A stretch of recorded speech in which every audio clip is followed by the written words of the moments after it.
चौरसिया सम्मेलन का उद्देश्य तो यही था कि आज हम लोग आज के दिन नाग पंचमी के दिन हम लोग का उत्पत्ति ऐसा बताया जाता है और नाग देवता हमारे कुल देवता हुए थे, तो उन्हीं के आराध्य देव आज के दिन मनाते हैं हम लोग। और हम लोग इतिहास को याद करते हैं, क्योंकि जो भी समाज अगर इतिहास को भूल गया तो वर्तमान उसका बिसरा हुआ समझा जाता है। तो उसी के लिए हम आज के दिन में चौरसिया दिवस मनाते हैं और नाग पंचमी पूजा भी करते हैं। तो ये हमारे आराध्य देव थे, कुल देव थे, उनको मानते हैं। और साथ ही साथ आज हम लोग समाज की एकता को भी प्रदर्शित करते हैं। हम लोग जो जितने भी हम लोग होते हैं सब मिलजुल करके इस पूजा में सम्मिलित होते हैं।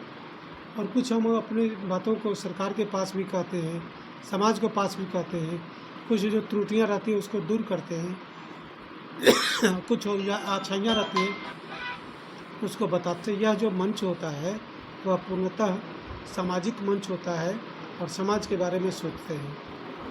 चुनावी वर्ष है, क्या कुछ रणनीति रहेगी चौरसिया समाज की? देखिए, हमेशा से हमारा मांग रहा है, चौरसिया समाज का मांग रहा है कि अभी जो वर्तमान स्थिति है उसमें से मात्र एक विधायक हमारे हैं, जबकि हमारी जनसंख्या के हिसाब से पहले तो एक तो अंकों का ऐसा गणित निकाला गया है जिसमें हमारी संख्या जो है कमतर करके आकी गई है। कमतर क्यों हुई है कि कुछ शब्दों का हेरफेर हो गया। शब्दों का हेरफेर, बढ़ई और बढ़ई दोनों का अगर इंग्लिश में लिखते हैं तो दोनों का एक ही मतलब हो जाता है, और उसी के कारण उसकी जनसंख्या बढ़ गई, हमारी जनसंख्या कम गई।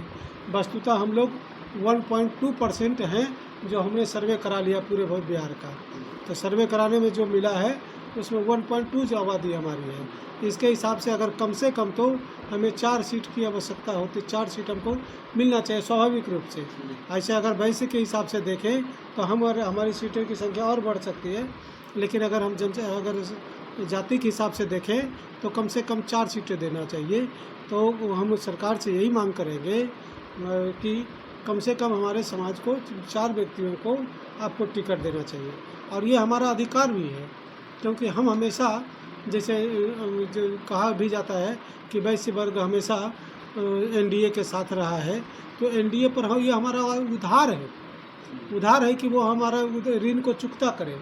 अभी तक लगातार 8-10 लगभग 5-6 चुनाव में अभी तक ऋण उस पर चढ़ रहा है।